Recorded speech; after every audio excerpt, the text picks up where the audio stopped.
Hi hello! ദേ ഓണമൊക്കെ എത്തിയല്ലോ. അപ്പോൾ ഇന്ന് നല്ല അടിപൊളിയായിട്ടുള്ള ഒരു പായസത്തിൻ്റെ റെസിപ്പി ആയിട്ടാട്ടോ ഞാൻ വന്നിരിക്കുന്നത്. അപ്പോൾ അതിനു മുമ്പ് എല്ലാവർക്കും എൻ്റെ യൂട്യൂബ് ചാനലിലേക്ക് സ്വാഗതം. അപ്പോൾ ഇന്ന് ഞാൻ ഒരു വെറൈറ്റി ആയിട്ടുള്ള ഒരു പായസത്തിൻ്റെ റെസിപ്പി ആയിട്ടാണ് വരുന്നത്. ഇന്ന് ഫസ്റ്റിലേ ഞാൻ പറയാണ്, എൻ്റെ സൗണ്ട് ആകെ പോയിരിക്കുകയാണ് കേട്ടോ. കാരണം ഞാൻ ഈ വ്ലോഗ് എടുക്കാൻ വേണ്ടിയിട്ട് വേഗം കുളിച്ച് റെഡി ആവാനൊക്കെ നോക്കിയിട്ട് അപ്പോൾ കുറേ തുണികളൊക്കെ വാഷ് ചെയ്യാനുണ്ടായിരുന്നു. അപ്പോൾ ഇന്ന് മഴയായതുകൊണ്ട് കല്ലേലിട്ട് കുറച്ച് തുണികളൊക്കെ വാഷ് ചെയ്യൂലേ, അങ്ങനെ മഴയൊക്കെ നനഞ്ഞിട്ട് കഴുകിയെടുത്തേ. അങ്ങനെ ഞാൻ ഈ സൗണ്ട് വോയിസ് ഓവർ കൊടുക്കുന്ന ടൈമിൽ എൻ്റെ സൗണ്ട് ആകെ പോയിട്ടുണ്ടായിരുന്നു. ഇത് അപ്ലോഡ് ചെയ്യുമ്പോൾ ഇത് നിങ്ങൾ കേൾക്കുമ്പോൾ എങ്ങനെ ഇരിക്കുമെന്ന് എനിക്കറിയില്ല കേട്ടോ. അപ്പം ഞാൻ ഇന്ന് ഒരു പായസം, ഒരു വ്യത്യസ്തമായിട്ടുള്ള ഒരു പായസം ഉണ്ടാക്കണം. അപ്പോൾ വീട്ടിൽ കുറച്ച് പച്ചക്കറിയൊക്കെ മേടിച്ചപ്പോൾ അതിൻ്റെ കൂടെ കുറച്ച് മത്തങ്ങ മേടിച്ചിട്ടുണ്ടായിരുന്നു കേട്ടോ. അപ്പോൾ നമ്മുടെ ഓണമാണല്ലോ, ഓണത്തിന് നമ്മൾ സ്പെഷ്യലായിട്ട് എന്തെങ്കിലുമൊക്കെ കാണിക്കണമല്ലോ. അപ്പോൾ അതിൻ്റെ ഭാഗമായിട്ട് ഞാൻ ഈ റെസിപ്പി കാണിക്കുന്നതാണ്. അപ്പോൾ പൊതുവേ എല്ലായിടത്തും പായസം എന്ന് പറയുമ്പോൾ അടപ്രഥമൻ, ഇപ്പം അടപ്രഥമൻ വെച്ചിട്ടാണല്ലോ എളുപ്പമാണല്ലോ, നമുക്ക് പായസം അട കിട്ടും, അത് വെച്ചിട്ട് പാലിൽ കുറുക്കിയെടുത്ത് അടപ്രഥമനായി. പിന്നെ ഉണ്ടാക്കുന്നതാണ് പരിപ്പ്, ചെറുപയർ പായസം, അങ്ങനെയൊക്കെ ഉണ്ടാക്കും. അപ്പം ഞാൻ ഇന്ന് അതിലും വ്യത്യസ്തമായിട്ട് മത്തങ്ങ വെച്ചിട്ട് എങ്ങനെ ടേസ്റ്റി ആയിട്ടുള്ള ഒരു പായസം ഉണ്ടാക്കാം എന്ന് നിങ്ങളെ ഞാൻ കാണിച്ചു തരാം. അപ്പം നിങ്ങൾക്ക് ഇഷ്ടപ്പെടുകയാണെങ്കിൽ തീർച്ചയായും നിങ്ങൾ ഈ ഓണത്തിന് എന്തായാലും ഉണ്ടാക്കി നോക്കാം. മത്തങ്ങ നല്ല സ്വീറ്റ് ആയതുകൊണ്ട് തന്നെ കട്ട് ചെയ്യണതിൽ കുറച്ച് പോർഷൻ എൻ്റെ വായിലേക്ക് തന്നെ പോകുന്നുണ്ടായിരുന്നു കേട്ടോ. എനിക്ക് ഈ കുക്ക് ചെയ്യുമ്പോൾ ഉണ്ടല്ലോ ഇങ്ങനെ കുറച്ച് എന്തെങ്കിലും ഇങ്ങനെ ചവച്ചുകൊണ്ടിരിക്കുന്ന ഒരു സ്വഭാവം ഉണ്ട് കേട്ടോ. നിങ്ങൾക്കൊക്കെ ഉണ്ടോ അത്? എനിക്കത് പണ്ട് തുടങ്ങിയുള്ള ഒരു സ്വഭാവമാണ്. അപ്പം നമ്മളത് കട്ട് ചെയ്തെടുക്കുകയാണ്, ചെറിയ പീസായിട്ട് ഒരു മീഡിയം സൈസിൽ കട്ട് ചെയ്തെടുക്കുകയാണ് കേട്ടോ. പിന്നെ മാക്സിമം നിങ്ങൾ ഈ പായസത്തിന് മത്തങ്ങ സെലക്ട് ചെയ്യുമ്പോഴല്ലോ നല്ല സ്വീറ്റ് ആയിട്ടുള്ള മത്തങ്ങ തന്നെ സെലക്ട് ചെയ്യണം. അതാകുമ്പോൾ നമുക്ക് പായസത്തിന് നല്ലൊരു പ്രത്യേക ടേസ്റ്റ് തരും കേട്ടോ. അപ്പം നമ്മളിതേ അതൊക്കെ കട്ട് ചെയ്ത മത്തങ്ങയുടെ പീസസ് ഒക്കെ കുക്കറിലേക്ക് ഇട്ട് കൊടുക്കുകയാണ്. ഒരുപാട് വെള്ളമൊന്നും ചേർക്കണ്ട കേട്ടോ, കുറച്ച് വെള്ളം ഒഴിച്ച് ഒന്നത് വേവിച്ചെടുക്കണം. ഒരുപാട് വെള്ളം ഒഴിക്കരുത്, കാരണം ഈ മത്തങ്ങ പെട്ടെന്ന് വേവുന്ന ഒരു സംഭവമാണത്. അപ്പോൾ അധികം വെള്ളം നമ്മൾ അതിൽ ചേർക്കുന്നില്ല. നമ്മളൊരു രണ്ട് വിസിൽ വേണ്ട, എൻ്റെ കുക്കറിൽ ഒരു വിസിൽ മതി. അങ്ങനെ നമ്മൾ വേവിച്ചെടുക്കുകയാണ് ചെയ്യുന്നത്. കുറച്ച് വെള്ളം ഒഴിക്കാറുണ്ട്, ഞാൻ പേരിന് വേണ്ടി ഒഴിച്ചതാണ്. ഇത് കാര്യമായിട്ടൊന്നും ഒഴിച്ചില്ലെങ്കിലും കുഴപ്പമില്ലാന്ന് തോന്നുന്നു. അപ്പം നമ്മൾ കുറച്ച് വെള്ളം അങ്ങോട്ട് ഒഴിച്ചിട്ട് ഇന്ന് നമ്മളിത് ഈ കിച്ചണിൽ നിന്നാണ് കുക്ക് ചെയ്യുന്നത്. അത് ഞാൻ എടുത്ത് പറഞ്ഞതിൻ്റെ കാരണം എന്താണെന്ന് പറയുക, കഴിഞ്ഞ വ്ളോഗിൽ ഞാൻ പറഞ്ഞിട്ടുണ്ടായിരുന്നു എൻ്റെ ഈ കിച്ചണിൽ ഞാൻ കുക്ക് ചെയ്യാറുണ്ടായിരുന്നില്ല. അതേ എൻ്റെ കിച്ചണിലെ ഗ്യാസ് അടുപ്പ് വലിയ ഫോഴ്സിൽ കത്തുന്നില്ല, അത് നന്നാക്കാനുള്ള ആൾ അങ്ങ് ബോംബെന്ന് വന്നോന്ന് വരെ ഞാൻ പറഞ്ഞിട്ടുണ്ടായിരുന്നു. അപ്പോൾ കഴിഞ്ഞ ദിവസം അതിൻ്റെ സർവീസിനായിട്ട് ആൾ വന്നിട്ടുണ്ടായിരുന്നു കേട്ടോ. അപ്പോൾ അത് ക്ലീനാക്കി, അതായത് ഡീപ്പായിട്ട് ക്ലീൻ ചെയ്യണമായിരുന്നു. ആ അടുപ്പ് നമ്മൾ ക്ലീനാക്കാൻ നോക്കിയാൽ എത്ര ക്ലീനാക്കാൻ നോക്കിയാലും നടക്കില്ല കേട്ടോ. അതുകൊണ്ടാണ്. അപ്പോൾ അത് കഴിഞ്ഞ ദിവസം വന്നിട്ട് അത് ഡീപ്പായിട്ട് ക്ലീനൊക്കെ ചെയ്തിട്ടുണ്ട്. ഇനി അതിൻ്റെ ബർണറൊക്കെ ഒന്ന് വരാനുണ്ട് കേട്ടോ. ബർണർ വരാൻ കുറച്ച് ദിവസം എടുക്കും എന്നാണ് അദ്ദേഹം പറഞ്ഞത്. അപ്പോൾ അത് വന്നിട്ട് ആൾ വന്നൊന്ന് സെറ്റാക്കി തരും. പിന്നെ നമുക്ക് സ്ഥിരമായിട്ട് അതിൽ കുക്കിങ്ങും കാര്യങ്ങളൊക്കെ നടത്താമെന്ന് വിചാരിക്കുകയാണ്. പിന്നെ അതേ നമ്മൾ പായസത്തിൻ്റെ റെസിപ്പി ചെയ്യുന്നതിൻ്റെ ഒപ്പം നമ്മൾ എന്തൊക്കെയോ പറഞ്ഞ് പോവുകയാണ് സുഹൃത്തുക്കളെ. നിങ്ങൾക്ക് എൻ്റെ വീഡിയോ കണ്ടിട്ട് ബോറാവുന്നുണ്ടോ? ഞാൻ എന്തൊക്കെയോ സംസാരിച്ചിങ്ങനെ പോവുകയാണ്. അതേ അതിൻ്റെ കൂടെ ഞാൻ തേങ്ങാപ്പാലൊക്കെ ഒന്ന് സെറ്റാക്കി എടുക്കുകയാണ് കേട്ടോ. ഞാനിവിടെ ഒന്നാം പാല്, രണ്ടാം പാല്, അങ്ങനെ 2 പാല് എടുത്ത് വയ്ക്കുന്നുണ്ട്. അപ്പോൾ ഞാൻ ഇതിനായിട്ടൊരു മുക്കാലോളം തേങ്ങ എടുത്തിട്ടുണ്ട് കേട്ടോ. അപ്പോൾ അതൊക്കെ ഞാൻ നേരത്തെ ചുരണ്ടി വെച്ചിട്ടുണ്ടായിരുന്നു. പിന്നെ നമ്മൾ ഡ്രസ്സൊക്കെ ചെയ്ത് വന്നിട്ടാണ് കേട്ടോ പാലൊക്കെ എടുക്കുന്നത്. അപ്പോൾ കുക്കിംഗ് മൊത്തം ഇങ്ങനെ ഈ കോസ്റ്റ്യൂമിൽ ചെയ്യണമെന്ന് ഒരു ആഗ്രഹം ഉണ്ടായിരുന്നു. അപ്പോൾ നമ്മളെല്ലാം പിഴിഞ്ഞങ്ങോട്ട് എടുക്കുകയാണ് കേട്ടോ. അപ്പോൾ നല്ല ഒന്നാം പാലെന്ന് പറയുമ്പോൾ നമ്മൾ ലാസ്റ്റാണ് ചേർക്കുന്നത്. അപ്പോൾ നല്ല തിക്നെസ് വേണമല്ലോ. രണ്ടാം പാല് കുറച്ച് ലൂസായിട്ട്, അത്രയും വലിയ തിക്നെസ്സോ കാര്യങ്ങളോ ഒന്നുമില്ല. അപ്പോൾ അത് നന്നായിട്ട് തന്നെ എടുത്തിട്ടുണ്ടായിരുന്നു. പിന്നെ അതേ നമ്മൾ മൊത്തത്തിൽ കുക്കിങ്ങും കാര്യങ്ങളൊക്കെയാണ് കേട്ടോ. അപ്പോൾ നമ്മൾ മത്തങ്ങ വേവിക്കാനായിട്ട് വെച്ചിട്ടുണ്ടായിരുന്നു. അത് 2 വിസിൽ ഞാൻ കൊടുത്തിട്ടുണ്ട്. അപ്പോൾ അത് വെന്തിട്ടുണ്ട്. ആക്ച്വലി മത്തങ്ങയ്ക്ക് വലിയ വേവോ കാര്യങ്ങളോ ഒന്നുമില്ല, ഒറ്റ വിസിലിൽ തന്നെ നന്നായിട്ട് വെന്തോളും. പിന്നെ നമ്മളത് അങ്ങോട്ട് ഉടച്ചുടച്ചെടുക്കുകയാണല്ലോ. ഇനി അടുത്ത എൻ്റെ സ്റ്റെപ്പ് എന്ന് പറയുന്നത് ശർക്കര ഉരുക്കിയെടുക്കുക എന്നുള്ളൊരു പ്രോസസ്സാണ്. ഞാനിവിടെ ശർക്കര ഫ്രിഡ്ജിലാട്ടോ വെക്കുന്നത്. അതുകൊണ്ട് തന്നെ നല്ല ഈ കട്ട പോലെ കരിങ്കല്ല് പോലെ ഇരിക്കും കേട്ടോ. അത് വെച്ച് എറിഞ്ഞ് കഴിഞ്ഞാൽ നമ്മൾ അപ്പം തട്ടിപ്പോവും. അതുപോലെയാണ് എൻ്റെ ശർക്കര ഇരിക്കുന്നത് സുഹൃത്തുക്കളെ. അതുകൊണ്ട് തന്നെ എൻ്റെ കയ്യിലിരുന്ന ആ ശർക്കരയുടെ ആ ഒരു ഉണ്ട മൊത്തം ഞാൻ അതിലേക്ക് ഇടാണ് കേട്ടോ. അപ്പോൾ ഞാൻ അതിൻ്റെ കൂടെ കുറച്ച് വെള്ളം ഒഴിച്ചിട്ട് അതൊന്ന് വെള്ളം പോലെ കുറുക്കിയെടുക്കാനായിട്ട് നോക്കുകയാണ്. അപ്പോൾ ഇപ്പോൾ മാർക്കറ്റിലൊക്കെ ഇങ്ങനെ ഇങ്ങനെ ശർക്കര ഉണ്ടല്ലോ, കുറച്ച് ചെറിയ പീസായി കട്ടാക്കി കിട്ടുന്നുണ്ട്. അപ്പോൾ അത് എനിക്കിനി മേടിക്കണം. അങ്ങനത്തെ യൂസ് ചെയ്യുന്നതാണ് കുറച്ചും കൂടി എളുപ്പമെന്ന് എനിക്കിപ്പോൾ തോന്നുകയാണ്. ഇതാകുമ്പോൾ നമ്മളിങ്ങനെ ചുരണ്ടി എടുക്കണം. പിന്നെ ഫ്രിഡ്ജിൽ വെച്ചിട്ട് നമ്മൾ എടുക്കുകയാണെങ്കിൽ അതിങ്ങനെ ഭയങ്കരമായിട്ട് അത് നമുക്കൊന്നും ചെയ്യാൻ പറ്റില്ല. അത് മൊത്തത്തിൽ നമ്മൾ ഇട്ട് നമ്മൾ അലിയിച്ചെടുക്കണം. അങ്ങനത്തെ ഒരു വിഷയമുണ്ട് കേട്ടോ. പിന്നെ അതേ നമ്മൾ കുറച്ച് ചവ്വരി മേടിച്ചിട്ടുണ്ട്, അതൊന്ന് വെള്ളത്തിൽ സോക്ക് ചെയ്യാനായിട്ട് എടുക്കുന്നുണ്ട്. അപ്പോൾ അത് നമ്മൾ വെള്ളത്തിലേക്ക് ഇട്ട് വെച്ചിട്ടുണ്ട് കേട്ടോ. പിന്നെ എൻ്റെ മെയിൻ ഒരു എനിക്ക് ഒട്ടും ഇഷ്ടമല്ലാത്ത പരിപാടി കേട്ടോ ഈ തേങ്ങ ഇതുപോലെ ഞൊട്ടി എടുക്കുന്ന പരിപാടി. ഇത് നമ്മളിങ്ങനെ കട്ട് ചെയ്തെടുക്കുമ്പോണ്ടല്ലോ, ആക്ച്വലി നല്ല മൂത്ത തേങ്ങയായതും ആണ്, നമ്മളിങ്ങനെ തെറിച്ച് പോകും, അങ്ങനത്തെയാണ്. എനിക്ക് ഭയങ്കര ടാസ്ക്കാണ് കേട്ടോ ഇത്. ഇങ്ങനെ എനിക്ക് അത് ചിരണ്ടി എടുക്കണതിന് ഇത്ര വലിയ വിഷയമല്ല, ഇങ്ങനെ കട്ട് ചെയ്തെടുക്കാനാണ് എനിക്കിതിൽ പ്രശ്നമായിട്ടുള്ളത് കേട്ടോ. അങ്ങനെ വേഗത്തിൽ തന്നെ എല്ലാം ഞൊട്ടിയെടുത്ത് കട്ട് ചെയ്തെടുക്കുകയാണ് കേട്ടോ സുഹൃത്തുക്കളെ. അതിൻ്റെ കൂടെ കുറച്ച് ഉണക്കമുന്തിരി ഉണ്ടായിരുന്നു, അതൊക്കെ ഞാൻ വാഷ് ചെയ്തെടുത്തിട്ടുണ്ട്. ഉണക്കമുന്തിരി നമ്മൾ വാഷ് ചെയ്തെടുക്കണം കേട്ടോ, അല്ലെങ്കിൽ ഇത് പല സ്ഥലത്തൊക്കെ ഇട്ട് ഉണക്കുന്നതല്ലേ. അപ്പോൾ എനിക്ക് ഇതിങ്ങനെ കഴുകാണ്ട് കിടുമ്പോൾ ഒരു വല്ലാത്ത ഒരു ഇതാണ്. അപ്പോൾ ഞാൻ കുറച്ച് നേരം അത് വെള്ളത്തിൽ കുതിർത്തിയിടും കേട്ടോ, എന്നിട്ടാണ് ഞാൻ കഴുകിയെടുക്കാറ്. അങ്ങനെ ഞാൻ എൻ്റെ ശർക്കരപ്പാനിയൊക്കെ ഒന്ന് സെറ്റായി വന്നിട്ടുണ്ട് കേട്ടോ. പിന്നെ ഞാൻ എടുക്കുന്നത് സേമിയാണ് കുട്ടികളെ, സേമിയാണ്. അപ്പോൾ ഞാനത് ഒടിച്ചെടുക്കുകയാണ് കേട്ടോ. അപ്പോൾ ഞാൻ ആദ്യം തന്നെ ഇതെല്ലാം കൂടി ഒന്ന് നെയ്യിൽ ഫ്രൈ ചെയ്തെടുക്കാനാണ് ഉദ്ദേശിക്കുന്നത്. കുറച്ച് സേമി ഉണ്ട്, എൻ്റെ കയ്യിലെ സേമി എന്ന് പറഞ്ഞാൽ വലിയ നൂല് പോലെ ഇങ്ങനെ നീണ്ടിരിക്കും കേട്ടോ. അപ്പോൾ ഞാനത് കുറച്ചെടുത്തിട്ട് കട്ട് ചെയ്തെടുക്കുകയാണ്. കട്ട് ചെയ്തിട്ട് ഒന്ന് നെയ്യിൽ ആദ്യം തന്നെ ഒന്ന് ഫ്രൈ ആക്കി എടുക്കുമല്ലോ, അതിന് വേണ്ടിയിട്ടാണ് കേട്ടോ.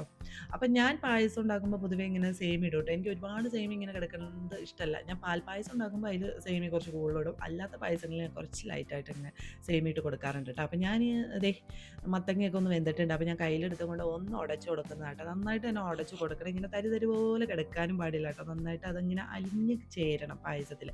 ആ രീതിയിൽ തന്നെ ഞാൻ ഒരു കയ്യിൽ വെച്ചിട്ട് നന്നായിട്ട് തന്നെ ഇങ്ങനെ കുത്തി കുത്തി കുത്തി കുത്തി ഉടച്ച് കൊടുക്കുന്നുണ്ട് കേട്ടോ.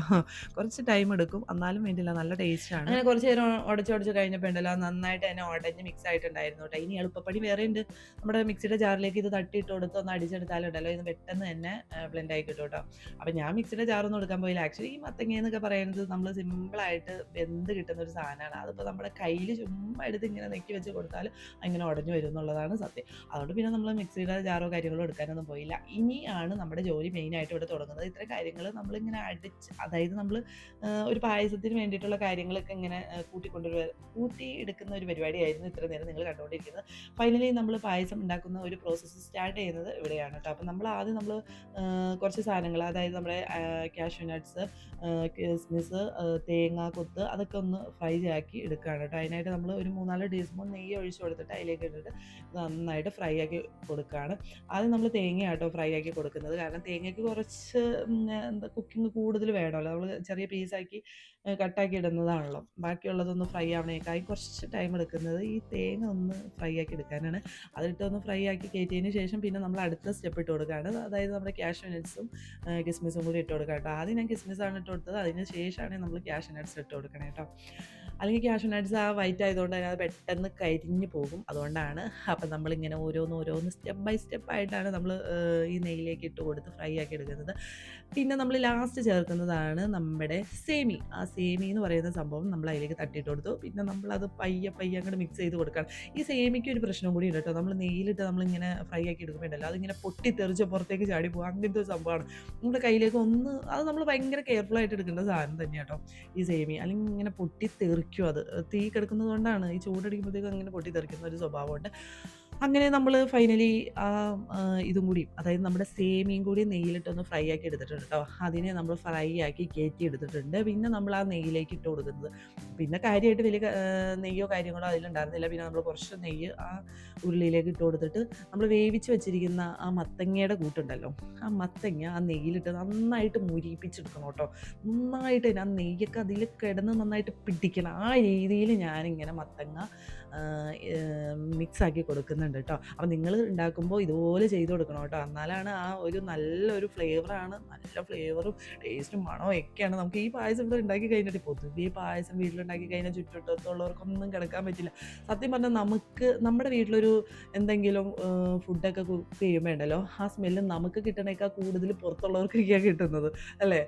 എനിക്ക് അങ്ങനെയാട്ടോ തോന്നിയേക്കണം. ഇപ്പം ഞാൻ ഇവിടെ ഒരു ഫിഷ് ഫ്രൈ ചെയ്താലും എനിക്ക് അതിൻ്റെ സ്മെല്ല് കാര്യമായിട്ട് കിട്ടാറില്ല, അതൊക്കെ പുറത്തുള്ള ആളുകൾക്കൊക്കെയാണ് കിട്ടുന്നത്. അങ്ങനെയൊക്കെയാണ്. അപ്പോൾ പിന്നെ അതേ നമ്മുടെ മത്തങ്ങ ഇവിടെ ഒന്ന് സെറ്റായിട്ടുണ്ട്. നെയ്യ് കിടന്ന് നന്നായിട്ട് മൂത്ത് ഫ്രൈ ആയിട്ടുണ്ട് കേട്ടോ. അപ്പോൾ അതിന് ശേഷം ഞാൻ ഇവിടെ ശർക്കരപ്പാനി ഉണ്ടാക്കി വെച്ചിട്ടുണ്ടായിരുന്നു. ആ ശർക്കരപ്പാനി മൊത്തം അതിലേക്ക് ഇട്ട് ഒഴിച്ചു കൊടുക്കുകയാണ് കേട്ടോ. ശർക്കരപ്പാനി ഒഴിച്ചതിന് ശേഷം ശർക്കരയും മത്തങ്ങയും കിടന്ന് അവിടെ കിടന്ന് ഒരു മൽപ്പിടുത്തം തന്നെയാണ് നടക്കുന്നത്. നന്നായിട്ട് തന്നെ നമ്മൾ ആ തീയിൽ കിടന്ന് മിക്സാക്കി കൊടുക്കണം. ഈ ടൈമിൽ നമ്മൾ ശ്രദ്ധിക്കേണ്ട ഒരു കാര്യം എന്ന് പറയുന്നത്, സ്റ്റൗവ് കുറച്ചിട്ടിട്ടാട്ടോ കുക്ക് ചെയ്തെടുക്കാൻ പോളൂ. ആ കുക്ക് ചെയ്തെടുക്കണം അതാണ് അതിൻ്റെ ഒരു പരുവം. ശർക്കര പാനിയും മത്തങ്ങയും തമ്മിൽ അതിൽ കിടന്ന് മിക്സായി കുറുകി വന്നിട്ടാണ് നമ്മൾ തേങ്ങാപ്പാലുകളൊക്കെ അതിലേക്ക് ആഡ് ചെയ്ത് കൊടുക്കുന്നത്. ഈ ഈ സ്റ്റെപ്പ് ഇവിടെ നടക്കുമ്പോൾ കുറച്ച് ടൈം എടുക്കണം കേട്ടോ. അതാണ് അതിൻ്റെ ഒരു ഇത്. കാരണം ഇത് ഈ മത്തങ്ങയും ശർക്കരപ്പാനിയും ചേരുന്ന ആ ഒരു ഇത്, കുറച്ച് നെയ്യുണ്ട്. നമ്മൾ ഇത്ര നേരം കുക്ക് ചെയ്തതല്ലേ, ആ നെയ്യിൻ്റെ ഫ്ലേവറും ശർക്കരപ്പാനിയും മത്തങ്ങയും ഒക്കെ കൂടി കുഴയുമ്പോൾ കിട്ടുന്ന ഒരു മണവും ടേസ്റ്റും വേറൊരു ലെവലാണ്. അതിന് ശേഷമാണ് നമ്മൾ ബാക്കിയുള്ള പ്രൊസീജിയറിലേക്ക് കിടക്കുന്നത്. അപ്പോൾ നമ്മൾ അതൊക്കെ ഒന്ന് തിക്കായതിന് ശേഷമാണ് കേട്ടോ നമ്മൾ രണ്ടാം പാലാണ് ആദ്യം ചേർത്ത് കൊടുക്കുന്നത്. രണ്ടാം പാല് ചേർത്ത് കൊടുത്തിട്ട് പിന്നെ നമ്മൾ ഇതിങ്ങനെ കുറുക്കി കൊടുത്തുകൊണ്ടിരിക്കണം. നമ്മൾ പ്രത്യേകം ശ്രദ്ധിക്കേണ്ട കാര്യം, തീ കൂട്ടിയിട്ട് ഒരിക്കലും ഇത് കുക്ക് ചെയ്തെടുക്കരുത്. കുറച്ച് ടൈം എടുക്കുന്ന കാര്യം തന്നെയാണിത്. അപ്പോൾ നമ്മൾ ഇങ്ങനെ കുറച്ചിട്ടിട്ട് നമ്മൾ പയ്യെ സാവധാനത്തിൽ ഇങ്ങനെ കുക്ക് ചെയ്തെടുക്കുകയാണ് കേട്ടോ സുഹൃത്തുക്കളെ. പിന്നെ നമ്മൾ കുറച്ച് ചുക്കും അതുപോലെ തന്നെ ഏലക്കയും കൂടി പൊടിച്ച് വെച്ചിട്ടുണ്ടായിരുന്നു കേട്ടോ. അപ്പോൾ അത് പൊടിച്ചത് ഈ ടൈമിൽ ഒന്ന് ചേർത്ത് കൊടുക്കുകയാണ്. ഇത് ചേർക്കുമ്പോൾ തന്നെ സ്മെല്ല് വേറൊരു ലെവലിലേക്ക് അങ്ങോട്ട് പോകുകയാണ് കേട്ടോ സുഹൃത്തുക്കളെ. എനിക്ക് തന്നെ എൻ്റെ കൺട്രോൾ പകുതി അങ്ങോട്ട് പോയി എന്ന് തന്നെ പറയാം. ഇവിടെ ഞാൻ പൊതുവേ കുക്ക് ചെയ്യുമ്പോൾ എൻ്റെ കാര്യങ്ങളൊക്കെ ഇങ്ങനെ, ഞാൻ ചെയ്യുന്ന കാര്യങ്ങളൊക്കെ ഇങ്ങനെ പറഞ്ഞുകൊണ്ടിരിക്കുകയാണ്. അപ്പോൾ എൻ്റെ വീഡിയോ കാണുന്ന നിങ്ങളൊക്കെ എന്താണ് ഓണത്തിന് ഉണ്ടാക്കിയ വിഭവങ്ങളൊക്കെ ഒന്ന് താഴെ കമൻറ്റ് ചെയ്യണേ. ഇവിടെ ഓണസദ്യ കാര്യങ്ങളൊന്നും പ്രിപ്പറേഷനൊന്നും കാര്യങ്ങളൊന്നും ഇല്ല കേട്ടോ. ഇവിടെ ജസ്റ്റ് പായസം മാത്രമാണ് ഉണ്ടാക്കിയത്. പിന്നെ നമ്മൾ നോർമൽ ഫുഡുകൾ എപ്പോഴും പച്ചക്കറിയും നോൺ വെജും അങ്ങനെയൊക്കെ തന്നെ, അങ്ങനെ മിക്സ്ഡ് ആയിട്ടുള്ള ഒരു ഫുഡിങ്ങും കാര്യങ്ങളൊക്കെ തന്നെയാട്ടോ വരുന്നത്.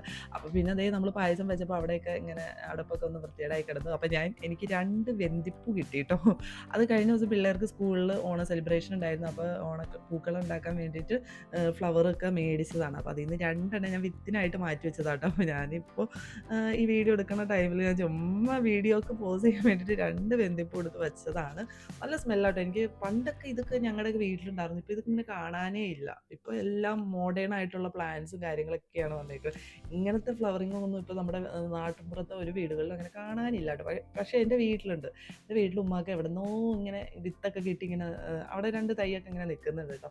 പക്ഷെ പൊതുവേ ഈ ഫ്ലവറൊക്കെ ഇപ്പോൾ നമ്മുടെ നാട്ടിൽ അന്യം നിന്ന് പോയിരിക്കുകയാണ്. ഇപ്പോൾ സത്യം പറഞ്ഞാൽ പുറത്തുനിന്നൊക്കെയാണ് ഈ ഫ്ലവേഴ്സ് കാര്യങ്ങളൊക്കെ വരുന്നത്. അങ്ങനെ എൻ്റെ മത്തങ്ങ പായസം ഇവിടെ റെഡി ആയിക്കൊണ്ടിരിക്കുകയാണ് സുഹൃത്തുക്കളെ. അപ്പോഴത്തേക്കും ഞാനേ വറുത്ത് വെച്ചിരിക്കുന്ന സേമിയ ഉണ്ടല്ലോ, അത് ഞാൻ ഇതിലേക്ക് തട്ടിയിട്ട് കൊടുത്തിരിക്കുകയാണ് സുഹൃത്തുക്കളെ.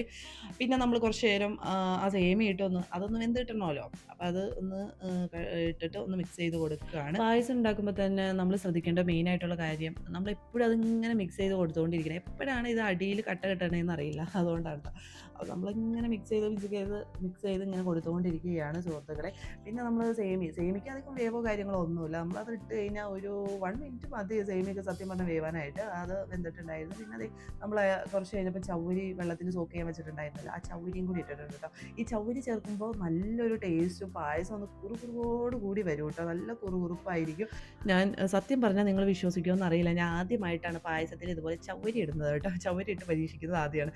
ഞാൻ ഇതിനു മുമ്പ് ഒരു വീഡിയോയിൽ കണ്ടിട്ടോ ചൗരിയൊക്കെ ഇട്ട് ഇങ്ങനെ പായസം ഉണ്ടാക്കുന്നത്. അപ്പം ഞാനിങ്ങനെ ആലോചിക്കായിരുന്നു ഈ ചൗരി എന്താ സംഭവം, അതിട്ട് എന്താ ഗുണം എന്ന് ഞാനിങ്ങനെ ആലോചിക്കായിരുന്നു. അപ്പം ഞാനിങ്ങനെ മേടിച്ചതാണ്. പക്ഷേ ഇന്ന് ഞാൻ ഈ പായസത്തിൽ ഇട്ടപ്പോൾ അത് ഇത്തിരി കൂടി പോയോ എന്നൊരു സംശയമുണ്ട് കേട്ടോ. പക്ഷേ അതൊന്ന് കുക്കായി വന്നു. കാര്യം നല്ല വൈറ്റ് കളറാണ്. ഞാൻ ആദ്യമായിട്ടാണ് ഇങ്ങനെ ചവ്വരി ഒക്കെ ഇട്ടൊന്ന് പരീക്ഷിക്കണേ കേട്ടോ. അതിൻ്റെ ഒരു ക്യൂരിയോസിറ്റി ഒക്കെ എനിക്കുണ്ടായിരുന്നു. പിന്നെ ഞാൻ ചവ്വരി ഇട്ട് അതൊന്ന് കുക്കായി വന്നപ്പോൾ ഞാൻ ലാസ്റ്റ് ആണ് 1-ാം പാല് ചേർക്കുന്നത്. 1-ാം പാലെന്ന് പറയുമ്പോൾ നല്ല തിക്കായിട്ടുള്ള പാലാണ്. അതും കൂടി ചേർത്ത് കഴിയുമ്പോൾ നല്ല തിക്കായിട്ട് വരും കേട്ടോ. പിന്നെ നമ്മളൊരു സ്പെഷ്യൽ ഇൻഗ്രീഡിയൻറ്റും കൂടി ചേർക്കുന്നുണ്ട്. ആ ഒരു ഇൻഗ്രീഡിയൻ്റാണ് ഈ പായസത്തിൻ്റെ വേറൊരു ലെവലാക്കി മാറ്റുന്നത്. പിന്നെ നമ്മൾ ആ 1-ാം പാലും കൂടി ചേർത്തിട്ട് നന്നായിട്ട് ഒന്ന് കുറുക്കിയെടുക്കുക സുഹൃത്തുക്കളെ. വേറെ ഒരു പരിപാടിയില്ല കേട്ടോ. അപ്പോൾ നമ്മളതിൻ്റെ ടേസ്റ്റ്, നമ്മൾ കുക്ക് ചെയ്യുമ്പോൾ നമ്മൾ ഉണ്ടാക്കുന്ന ഫുഡ് നമ്മളാണ് ആദ്യം തൊട്ട് താകത്ത് വയ്ക്കുന്നത്. ആ ഒരു ശീലം കുക്ക് ചെയ്യുന്ന വീട്ടമ്മമാർക്ക് എല്ലാവർക്കും അറിയാവുന്ന ഒരു കാര്യമാണല്ലോ. അപ്പോൾ നമ്മളത് ഇങ്ങനെ കുക്ക് ചെയ്ത് ഇളക്കി അടിയിൽ പിടിക്കാണ്ട് ഇങ്ങനെ മിക്സ് ചെയ്ത് കൊടുക്കുകയാണ് സുഹൃത്തുക്കളെ. ഇപ്പോൾ ഏകദേശം പായസത്തിൻ്റെ ഒരു ടെക്സ്ചറിലേക്ക് വന്നിട്ടുണ്ട് കേട്ടോ. അത്യാവശ്യം നന്നായിട്ട് കുറുകിയിട്ടുണ്ട്. എന്നാലും വേണ്ടിയില്ല, അതിങ്ങനെ ഞാൻ ഒന്നും കൂടി കുറുക്കിയെടുക്കുകയാണ്. ഇനി കുറച്ച് ഒരു മെയിൻ ഇൻഗ്രീഡിയൻറ്റ് ചേർക്കാൻ പോകുകയാണ്. വേറെ ഒന്നുമല്ല സുഹൃത്തുക്കളെ, നമ്മുടെ സ്വന്തം മിൽക്ക് മെയ്ഡ് തന്നെയാണ്. ഇത് ചേർക്കുമ്പോൾ ഉണ്ടല്ലോ നമ്മുടെ ഈ മത്തങ്ങ പായസത്തിന് വേറൊരു ലെവൽ ടേസ്റ്റാണ്. അപ്പോൾ ഇതുപോലെ നിങ്ങൾ പരീക്ഷിക്കാത്ത കൂട്ടുകാരൊക്കെ ഉണ്ടാവില്ല. എന്തായാലും ഈ മത്തങ്ങ പായസം ഈ ഓണത്തിന് ഞാൻ ഉണ്ടാക്കിയ പായസമാണ്. ഞാൻ ആദ്യമായിട്ടാണ് ഇത് കേട്ടോ ഇതുപോലെ മത്തങ്ങ പായസം വയ്ക്കുന്നത്. അപ്പോൾ ഞാനങ്ങനെ സെർച്ച് ചെയ്യാറുണ്ട് എന്തൊക്കെ ഇൻഗ്രീഡിയൻസ് ഇതിൽ എക്സ്ട്രാ ചേർത്താലാണ് ഈ മത്തങ്ങയുടെ പായസം, ആ മത്തങ്ങയുടെ ഫ്ലേവർ എന്നൊക്കെ പറഞ്ഞിട്ടുണ്ടെങ്കിൽ വേറൊരു പ്രത്യേക ഫ്ലേവറാണല്ലോ. അപ്പോൾ ആ മത്തങ്ങയുടെ ഫ്ലേവർ മാറി അത് നല്ലൊരു റിച്ചാക്കി എങ്ങനെ കൊണ്ടുവരാൻ പറ്റുമെന്ന് ഞാൻ ഇങ്ങനെ സെർച്ച് ചെയ്തുകൊണ്ടിരിക്കുകയായിരുന്നു കേട്ടോ കുറച്ച് ദിവസമായിട്ട്. അപ്പോൾ ഞാൻ എൻ്റെ മൈൻഡിൽ തോന്നിയ കുറച്ച് കാര്യങ്ങൾ എക്സ്ട്രാ ആഡ് ചെയ്തിട്ട് ഉണ്ടാക്കുന്ന ഒരു പായസമാണ്. അപ്പോൾ ഇത് നിങ്ങൾക്ക് എന്തായാലും ഇഷ്ടപ്പെടുമെന്ന് വിചാരിക്കണം. എന്തായാലും ഈ ഓണത്തിന് നിങ്ങൾ മസ്റ്റായിട്ട് ട്രൈ ചെയ്ത് നോക്കണം കേട്ടോ. എന്നിട്ട് ലാസ്റ്റ് ഞാൻ വറുത്ത് വെച്ചിരിക്കുന്ന കാഷ്യൂ നട്ട്സും കിസ്മിസും കൂടി അതിലേക്ക് ഇട്ട് കൊടുക്കാണ്. വേറെ ഇനി ഒരു പരിപാടിയില്ല കേട്ടോ. അതും കൂടി ചേർന്ന് കഴിഞ്ഞാൽ പായസം റെഡിയാണ്. പക്ഷെ കുറച്ച് ടൈമൊക്കെ എടുക്കും. നമ്മൾ മത്തങ്ങയൊക്കെ കട്ട് ചെയ്ത് അതൊക്കെ ഒന്ന് കഴുകി വൃത്തിയാക്കി വേവിച്ച് ഉടച്ചൊക്കെ എടുക്കുമ്പോഴത്തേക്ക് കുറച്ച് സമയമൊക്കെ എടുക്കും. നമ്മൾ റെഡിമെയ്ഡ് മേടിക്കുന്ന അടയുടെ ആ ഒരു ഇതൊന്നും അല്ലല്ലോ. അപ്പം നമ്മൾ ഇത് ഒന്ന് ഉണ്ടാക്കിയ നല്ല ഹെൽത്തിയുമാണ്. മത്തങ്ങയാണല്ലോ, വെജിറ്റബിൾ ആണല്ലോ, നല്ല ഹെൽത്തിയുമാണ്, നല്ല സ്വാദിഷ്ടവുമാണ്. നിങ്ങൾ വിചാരിക്കും മത്തങ്ങ വെച്ച് പായസം ഉണ്ടാക്കി കഴിഞ്ഞാൽ മത്തങ്ങയുടെ ഒരു ഫ്ലേവർ കയറി വരുമ്പോൾ ഒരു പഴമ ടേസ്റ്റ് കയറി വരുമല്ലോ. ഇപ്പം എല്ലാവർക്കും മോഡേൺ ടേസ്റ്റുകളോടൊക്കെയാണ്, പുതിയ പുതിയ ട്രെൻഡിങ് ആയിട്ടുള്ള ടേസ്റ്റുകളോടൊക്കെയാണ് പ്രിയം എന്ന് എനിക്കറിയാം. പക്ഷേ ഇത് വെച്ച് ഓണത്തിനൊക്കെ ഇത് വെച്ച് കഴിഞ്ഞാൽ ആർക്കെങ്കിലും ഇഷ്ടപ്പെടുമെന്ന് നിങ്ങൾ വിചാരിക്കും. പക്ഷേ ഇതുകൊണ്ട് ഒരു കുഴപ്പമില്ല. നമ്മൾ ഇത് ഫൈനലി നമ്മൾ അത് കുക്ക് ചെയ്ത് കഴിക്കുമ്പോണ്ടല്ലോ, ഇതുപോലെ നമ്മൾ ഇൻഗ്രീഡിയൻസ് ചേർക്കണം കേട്ടോ. ഇതുപോലെ കുക്ക് ചെയ്ത് കഴിയുമ്പോൾ നമ്മൾ മത്തങ്ങ വെച്ചിട്ടുണ്ടാക്കിയ പായസമാണോ എന്ന് നമുക്ക് എങ്ങനെ മഷിയിട്ട് നോക്കിയാലും ആർക്കും കണ്ടുപിടിക്കാൻ പറ്റില്ല. അങ്ങനെയാണ്. അപ്പോൾ നിങ്ങളുടെ വീട്ടിൽ ഗസ്റ്റൊക്കെ വരികയാണെങ്കിൽ ഇതുപോലെ മത്തങ്ങ പായസം വെച്ച് കൊടുക്കുക. എന്നിട്ട് നിങ്ങൾ വയ്ക്കുമ്പോൾ അത് കഴിക്കുമ്പോൾ ഇത് എവിടുത്തെ റെസിപ്പിയാണെന്ന് നിങ്ങൾ പറയുകയും ചെയ്യണം. സിമിന സ്പോർട്സ് ആണ് ഇത് ഞങ്ങൾക്ക് പറഞ്ഞു തന്നതെന്ന് നിങ്ങൾ ഓർക്കുകയും ചെയ്യണം. അതിനും കൂടി വേണ്ടിയിട്ടാണ്. അപ്പോൾ ഇന്നത്തെ എൻ്റെ മത്തങ്ങ പായസം ഓണത്തിന് ഞാൻ ഉണ്ടാക്കിയ സ്പെഷ്യൽ പായസമാണ്. എല്ലാവർക്കും ഇഷ്ടപ്പെട്ടു എന്ന് തന്നെ ഞാൻ വിചാരിക്കുകയാണ് കേട്ടോ. അപ്പോൾ എൻ്റെ ചാനൽ നിങ്ങൾക്കൊക്കെ ഇഷ്ടപ്പെടുന്നുണ്ടോ? ആർക്കും ഇഷ്ടപ്പെടാത്തവരുണ്ടെങ്കിൽ നിങ്ങൾക്കുടെ മൈൻഡിൽ എന്തൊക്കെയാണ് തോന്നുന്നത് അതൊക്കെ കമൻറ്റ് ബോക്സിലൂടെ അറിയിക്കാം കേട്ടോ. എനിക്കൊരു കുഴപ്പമില്ല. കാരണം എൻ്റെ വീഡിയോസ് ഇഷ്ടപ്പെടേണ്ടവർ നിങ്ങളൊക്കെ തന്നെയാണ്. അപ്പോൾ എന്തെങ്കിലും മിസ്റ്റേക്കുകളൊക്കെ ഉണ്ടെങ്കിൽ അത് പറയാനുള്ള അർഹത നിങ്ങൾക്കുണ്ട് എന്നാണ് ഞാൻ വിശ്വസിക്കുന്നതും. അപ്പോൾ ദേ ഫൈനലി എൻ്റെ മത്തങ്ങ പായസം ഇവിടെ റെഡി ആയിട്ടുണ്ട്. കുക്ക് ചെയ്ത് അപ്പം തന്നെ കഴിക്കരുത്, നല്ല ചൂടായിരിക്കും. പിന്നെ കുറച്ച് നേരം ഒരു 10-15 മിനിറ്റ് വരെ റെസ്റ്റ് ചെയ്ത് വയ്ക്കുക. അപ്പം നല്ല കുറുകി നല്ല ചൂടൊക്കെ ആറി നല്ല ഇതായിട്ട് കഴിയുക. പായസം എപ്പോഴും നല്ല ചൂടോടുകൂടി, അതിനൊരു വലിയ തിളച്ച് പൊങ്ങിയ ചൂട് പാടുകയുമില്ല, എന്നാൽ ഒരു ലൈറ്റ് ചൂട് വേണോ താനും. അപ്പോൾ കുറച്ച് നേരം കുക്ക് ചെയ്തിട്ട് ഒന്ന് റെസ്റ്റ് ചെയ്യാനൊക്കെ വെച്ചിട്ടാട്ടോ ഞാനിത് സെർവ് ചെയ്യുന്നത്. അപ്പോൾ ഞാൻ 2 ഗ്ലാസ്സിലേക്കായിട്ട് സെർവ് ചെയ്യുകയാണ്. അപ്പോൾ ഈ ഓണത്തിന് മസ്റ്റായിട്ട് നിങ്ങൾ ഇതുപോലെ ഒന്ന് ട്രൈ ചെയ്ത് നോക്കുക. എന്തായാലും നിങ്ങൾക്ക് ഇഷ്ടപ്പെടാണ്ടിരിക്കില്ല. അപ്പോൾ കുക്ക് ചെയ്തത് ഞാൻ തന്നെ കഴിക്കണം എന്നാണല്ലോ. അപ്പോൾ നമ്മൾ കഴിക്കുകയാണ് കേട്ടോ. അപ്പോൾ ഇവിടെ പിള്ളേർ വന്നിട്ട് സ്മെല്ലൊക്കെ അടിച്ചിട്ട് ഓടി വന്നേക്കാണ്. അപ്പോൾ ഞാനിവിടെ എന്തെങ്കിലും വെറൈറ്റി ആയിട്ട് ഉണ്ടാക്കുമ്പോഴാണ് പിള്ളേർ വരുള്ളൂ. അതുവരെ ഏതെങ്കിലും മൂലൊക്കെ അവരവരുടേതായിട്ടുള്ള കാര്യങ്ങളിലൊക്കെ ഇങ്ങനെ മുഴുകിയിരിക്കുകയായിരിക്കും. എന്തെങ്കിലും സ്പെഷ്യലായിട്ടൊക്കെ ഇങ്ങനെ കുക്ക് ചെയ്യുകയാണെങ്കിൽ ഓടി വരും. എവിടെ നിന്നാണ് അപ്പോൾ പിള്ളേർ വന്നേന്ന് നമുക്ക് പ്രെഡിക്റ്റ് ചെയ്യാൻ പറ്റില്ല. അങ്ങനെയാണ് അങ്ങനെ ഒരുത്തി ഓടി വന്നിരുന്ന് എൻ്റെ പായസം ടേസ്റ്റ് ചെയ്ത് നോക്കണതാണ്. അപ്പോൾ ഒഴിച്ച് നോക്കിയപ്പോൾ ആൾ ഭയങ്കര ടേസ്റ്റാണെന്നൊക്കെ പറഞ്ഞ് ചൂടുണ്ട്, എന്നാൽ നല്ല ടേസ്റ്റാണ്, അടിപൊളിയായിട്ടുണ്ടെന്നൊക്കെ പറഞ്ഞുകൊണ്ട് അവിടെ ഇരുന്ന് ഇങ്ങനെ ആർത്തി മൂത്തിരുന്ന് കഴിക്കുകയാണ് കേട്ടോ. അപ്പോൾ ഇന്നത്തെ എൻ്റെ വ്ളോഗ് ഇത്രയൊക്കെ ഉള്ളൂ. അപ്പോൾ അമ്മോൾ അവിടെ ഇരുന്ന് കഴിക്കുകയാണ്. അപ്പോൾ ഞാനിവിടെ ഇരുന്ന് കഴിക്കുകയാണ് കേട്ടോ. ഇവളാണ് ഇവിടെ ഭ്രാന്തിയുടെ കൂട്ടി ഇങ്ങനെ നടക്കുകയാണ്. അപ്പോൾ ഞാൻ പറഞ്ഞു പോയി ഒരു നല്ല ഡ്രസ്സൊക്കെ ഇട്ടുകൊണ്ട് വാടി ഒരു വ്ളോഗൊക്കെ എടുക്കുന്നതല്ലേ എന്ന് പറഞ്ഞിട്ട് പുള്ളിക്കാരത്തേക്ക് ആകെ ക്ഷമയോ കാര്യങ്ങളൊന്നുമില്ല. വന്നിട്ട് പുള്ളിക്കാരത്തേക്ക് ഫുഡ് കഴിക്കാനുള്ളത് പായസം എടുത്തുകൊണ്ട് അങ്ങനെ പോയി. പിന്നെ നമ്മൾ കുറച്ച് പായസമൊക്കെ എടുത്ത് പുറത്ത് വന്ന് നല്ല റിലാക്സ് ചെയ്ത് അത്യാവശ്യം ചെറിയ മഴയോ കാര്യങ്ങളൊക്കെ ഉണ്ട്. ഇപ്പോൾ 2 ദിവസമായിട്ട് ഇവിടെ മഴയൊക്കെ തുടങ്ങിയിട്ടുണ്ട്. അപ്പോൾ അതൊക്കെ ആസ്വദിച്ച് ഇരുന്ന് പായസമൊക്കെ കഴിക്കുകയാണ്. അപ്പോൾ ഇന്നത്തെ വ്ളോഗ് എല്ലാവർക്കും ഇഷ്ടപ്പെട്ടു എന്ന് വിചാരിക്കുകയാണ്. ഇഷ്ടപ്പെട്ടുവെങ്കിൽ തീർച്ചയായും ലൈക്ക് ചെയ്യുക, ഷെയർ ചെയ്യുക, കമൻറ്റ് ചെയ്യുക, സപ്പോർട്ട് ചെയ്യുകയും ചെയ്യുക. നെക്സ്റ്റ് വീഡിയോ വരുന്നവരെല്ലാവർക്കും ബൈ, സീ യു.